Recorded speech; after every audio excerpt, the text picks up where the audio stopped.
సుహాసిని గారు, అయితే మీరు ఇంతకుముందు మాట్లాడుతూ అభివృద్ధి అనే ఆ పదానికి డెఫినేషన్ గురించి మాట్లాడుతున్నప్పుడు ఖచ్చితంగా స్టార్టప్ ఇండియా ఎవరైతే ఇప్పుడు యూత్ యంగ్ జనరేషన్ ఉందో వాళ్ళకి ఉపాధి అవకాశాలను క్రియేట్ చేసేదాన్ని అభివృద్ధి అని ఒక డెఫినేషన్ ఇచ్చే ప్రయత్నం చేస్తున్నప్పుడు జగన్మోహన్ రెడ్డి చెప్తున్న మాట దాదాపుగా 2 లక్షల ఎంఎస్ఎంఈలు కొత్తగా 2019 నుంచి 2023 మధ్యలో కొత్తగా ఏర్పడ్డాయి, కాబట్టి దాన్ని మా అభివృద్ధి సూచికగా నేను చెప్తానని ఒక మాట మాట్లాడుతున్నారు.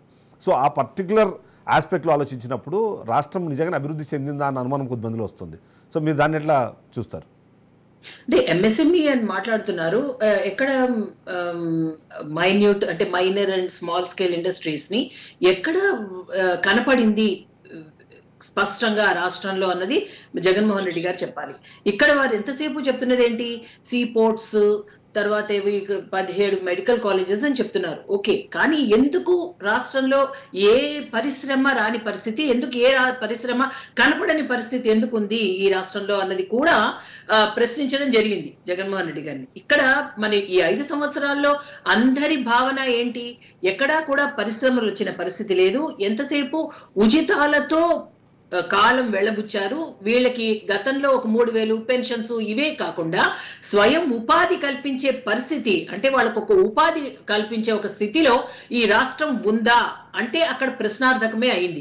దానికి మేము కేంద్ర ప్రభుత్వం భారతీయ జనతా పార్టీ మేము చెప్తున్నది ఏంటి అంటే అన్ని విధాల చేయూతనిస్తూ ఈ రాష్ట్రంలో ప్రత్యేక శ్రద్ధగా, ఏంటంటే అభివృద్ధి అన్నది ఒక కొలమానం ఏ విధంగా వస్తుంది అంటే మనకి ఏదైనా ఒక ఉద్యోగం చేయాలి అండి, ఉద్యోగం చేయాలి అంటే దానికి ముందు చదువు కావాలి, విద్య, వైద్యం కూడా, ఆరోగ్యం సహకరించాలి. ఈ 2 కావాలి అంటే మన దేశంలో ఉన్న పరిస్థితుల్లో, అందులో ఈ మధ్య రీసెంట్ గా కోవిడ్ లాంటి మహమ్మారి దాటిన తర్వాత చాలా మంది పూట గడవని పరిస్థితి ఒక రకంగా ఉన్నప్పుడు అన్ని కూడా మనం అధిగమించి ఏదైతే 80 కోట్ల మందికి 5 కిలోల బియ్యం ఇస్తున్నామో అంటే అది ఇంకా బియ్యం కొనుక్కునే పరిస్థితిలో జనం ఉన్నారా అని కాదండి, అంటే కొంత వాళ్ళని ఫెసిలిటేట్ చేయడం వరకే. ఇంకొకటి ఏంటంటే వాళ్లకున్న ఆర్థిక వ్యవస్థ కొంతవరకు మెరుగుపడి అటు ఆవాస్ యోజన ఒక ఉచితంగా ఇళ్ళిస్తూ, అంటే రోటీ కపడా और మకాన్ ఈ 3 కూడా వాళ్ళకి మనం ప్రభుత్వం తరఫున వాళ్ళకి చేయూతను అందిస్తే కొంత వాళ్ళకి స్వాంతన లభిస్తుంది. ఆ తర్వాత ఏం చేయాలి, ఎలా చేయాలి, ఏ విధంగా ఉపాధి కల్పన చేయాలి, విద్యా వైద్యం ఎప్పుడైతే ప్రజలకు అందిందో ఆ తర్వాత సిటీ ఒక కనెక్టివిటీ, ఒక రోడ్డు రవాణా, ఇదే కాకుండా ఒక డిజిటల్ విప్లవం, వాళ్ళకు ఒక అవకాశం. స్టాండప్ స్టార్ట్అప్ అని ఎందుకు అన్నాము అంటే ఒక చిన్న చిన్న పరిశ్రమలు పెట్టుకోవడానికి. అలాంటి వాళ్ళకి దాదాపు 2 లక్షల ఎంఎస్ఎంఈలని మేము అంటే కొత్తగా వచ్చాయి, దాదాపు 6.5 లక్షలు 7 లక్షల మంది దాని ద్వారా డైరెక్ట్గా ఉపాధి పొందుతున్నారు. అది డెవలప్మెంటే కదా, దాన్ని మీకు ఎందుకు మీరు గమనించి కనిపించట్లేదు అన్నదే ఇవాళ వైఎస్ఆర్సీపీ.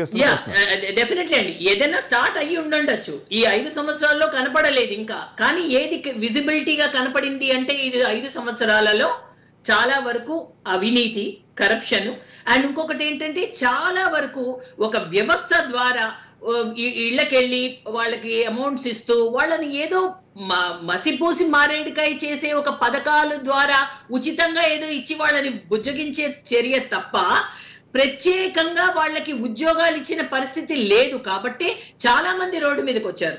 ఈ రోజు మరి ఉద్యోగస్తులకి ఎందుకు నెలకి జీతం కరెక్ట్ గా మొదటి తారీఖు ఎందుకు పే చేయలేకపోతుంది?